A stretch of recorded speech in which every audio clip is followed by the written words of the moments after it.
Alors, chers amis, je suis Franklin Yamsi, je suis professeur agrégé de philosophie dans l'Académie de Rouen, et je voudrais ici me faire le plaisir de vous présenter un livre que vient de publier une de mes connaissances, l'écrivain Ernest Ngwong Moussavu. Ernest Ngwong Moussavu vient de publier un livre qui s'intitule France-Afrique, ces monstres qui nous gouvernent. Ce livre est publié chez l'éditeur L'Harmattan à Paris, accessible pour un prix de 13,50 €. Vous pouvez le commander directement sur le site de l'éditeur, donc sur harmattan.fr, tout comme vous pouvez l'acheter via le site amazon.com. De quoi parle ce livre? Sans en trahir le contenu, puisqu'il s'agit bien de vous inciter à le lire, je voudrais vous dire que ce livre parle de la monstruosité qui caractérise les régimes politiques nés des indépendances truquées en Afrique francophone. Ernest Ngwong Moussavu nous livre ici un témoignage accablant sur la monstruosité des élites politiques héritières du colonialisme français, mais aussi de l'archaïsme politique en Afrique. Le livre entre dans les arcanes sanglants des palais des despotes africains et débusque les pratiques honteuses qu'il perpétue en plein XXIe siècle aux grandes dames des peuples et des droits humains. Ernest Ngwong Moussavu donne une intelligibilité à ce qui échappe souvent aux analystes et aux acteurs citoyens qui veulent changer l'Afrique. Il nous invite à contempler l'abîme de la déchéance humaine afin de nous préparer à tourner le dos résolument au malheur pour le bien-être et la dignité des générations actuelles et futures. Citons l'auteur. Ils sont arrivés au pouvoir, soit par la force, soit par des artifices concoctés par des puissances étrangères, mais jamais avec l'assentiment de leur peuple. Ils ont pillé, assassiné, massacré leur population, puis manipulé leur constitution et faussé les élections pour perpétuer leur pouvoir maléfique et assouvir leur soif insatiable de richesse. Ils amassent à l'étranger, au détriment de leur propre pays, les fruits de leur rapine. Depuis les indépendances, les Africains, assis sur d'immenses richesses, s'enfoncent chaque jour davantage dans la misère, ou alors sont contraints à l'exil.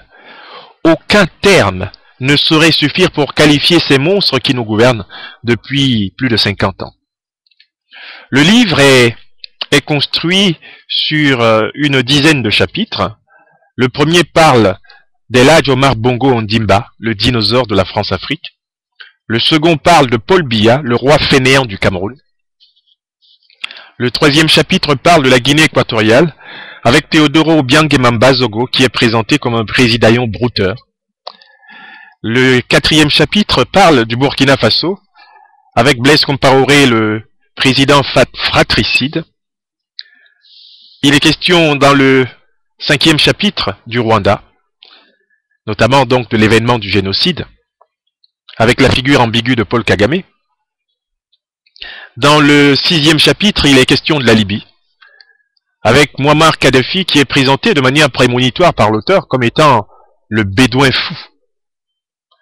Au chapitre 7, il est question donc du Tchad avec Idriss Déby, le dictateur sanguinaire. Le chapitre 8 de l'ouvrage parle de Denis Sassou Nguesso, le mercenaire d'Elf.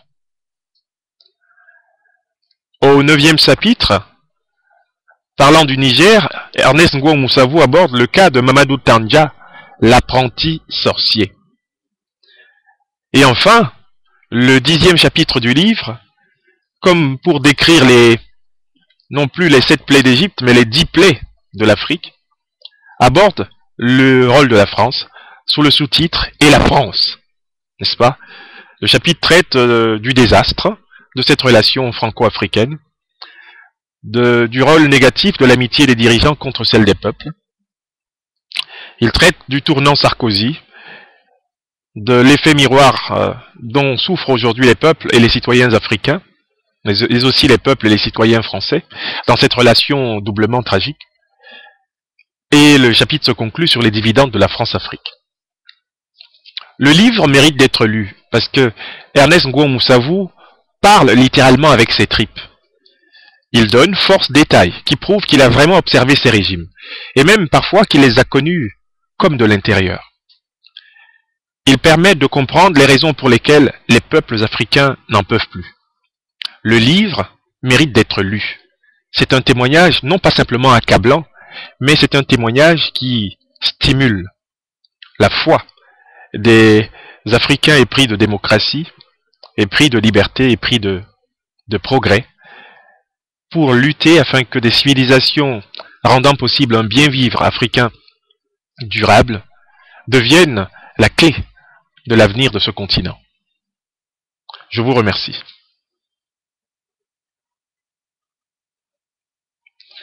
Je vous présente à nouveau, bien sûr, le texte.